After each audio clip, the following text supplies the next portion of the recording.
science fiction convention. What's it about? Who runs it? Where did it come from?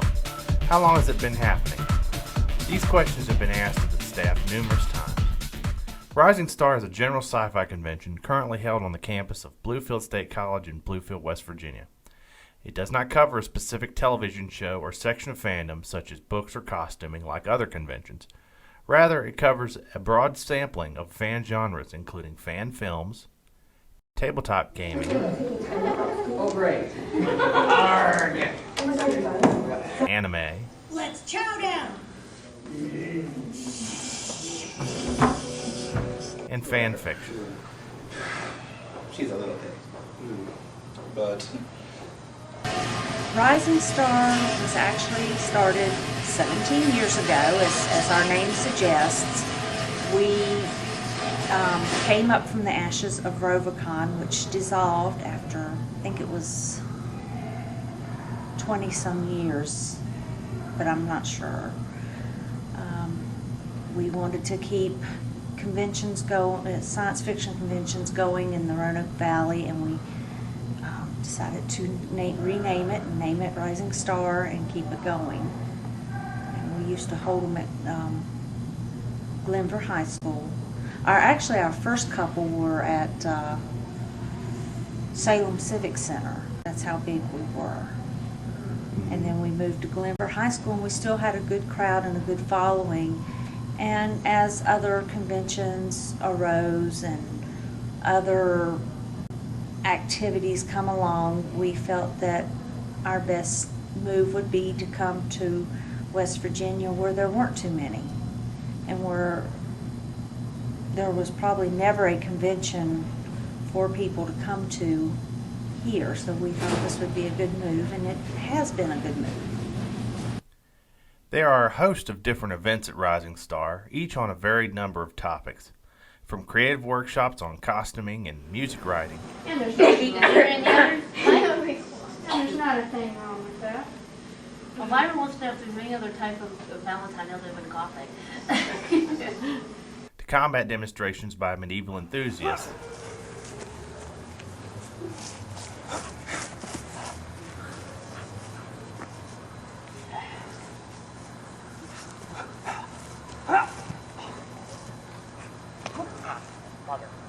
To presentations by local genre-related national TV stars. A land of both shadow and substance, of things and ideas, which reaches from the pit of man's fears to the summit of his knowledge.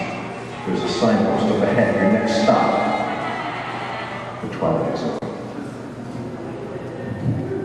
That's how I thought to introduce myself, because it was the Twilight Zone. There are also things to buy at Rising Star. Vendors from the comic and gaming industry, literary industry, and several novelty vendors ply their wares at the convention. There are many reasons why people keep coming back to Rising Star. Let's see, why did I come to Rising Star? I think I came to Rising Star 10. It's the first one that I've been at. And a couple friends from Sci-Fi Club at VT had mentioned, oh, there's a convention this weekend, you should go, bring your costumes, everyone will love you. And I'm, all right, I don't know what this place is. And I showed up, and a lot of people I knew were staff there, and found out about the event. It was a lot of fun. What got me interested in fandom originally was back in about 1984.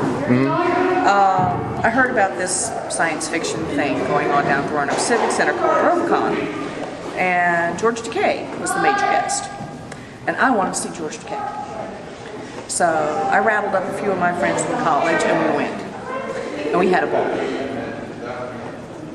And that's when I started into competitive costuming and fandom generally, and that led me into Starfleet. And that led me into the SCA, and a whole bunch of other stuff that's going on in my life. Friendships are formed that can last a lifetime. The friends. The friends and the good time.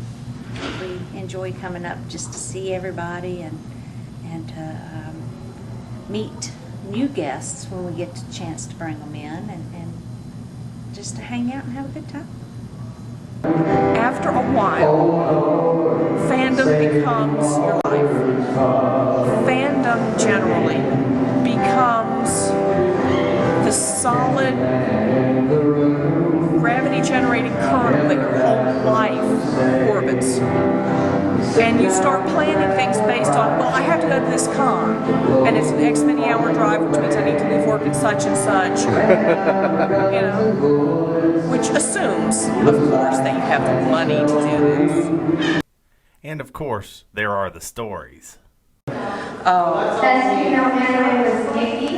There's all kinds of apocryphal stories that can be told at cons, but this one is true because I saw it happen. Across Williamson Road from the Roanoke Civic Center, there's a McDonald's. And on that Saturday, the crew at McDonald's were going berserk because all these people in weird outfits were trooping across 4 lanes of high speed, I don't care traffic for lunch. Well, I was wearing what I call a wizard suit.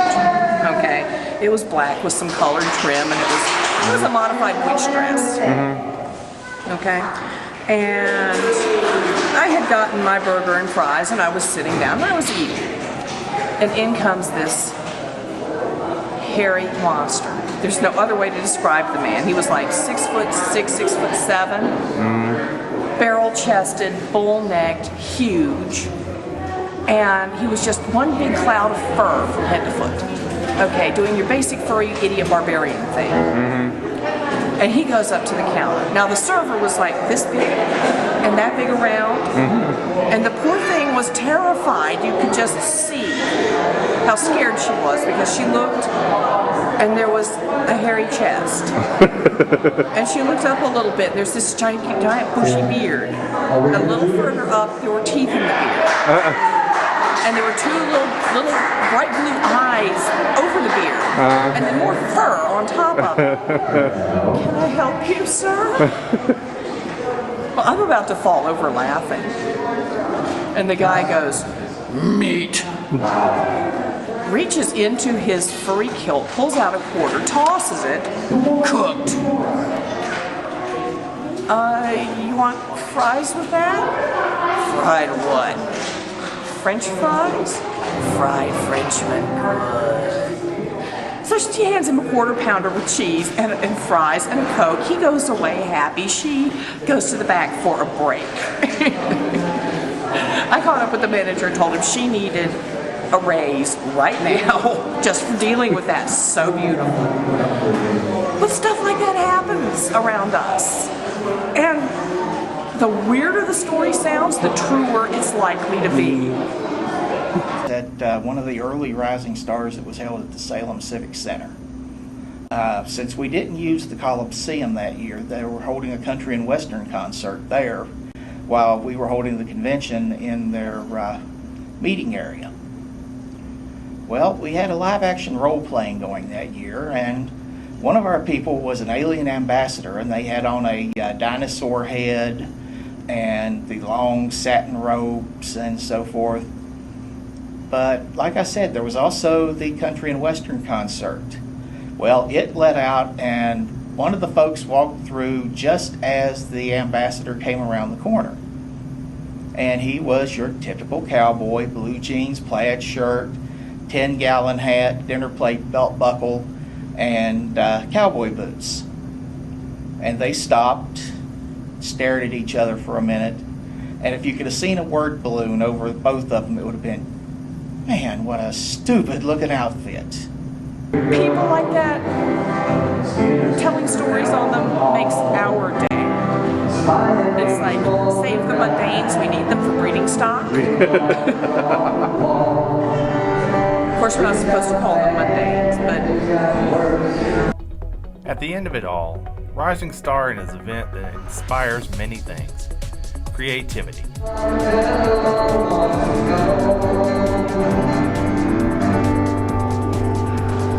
Wonder. Yeah! A sense of family. Fun. So come join us and experience Rising Star.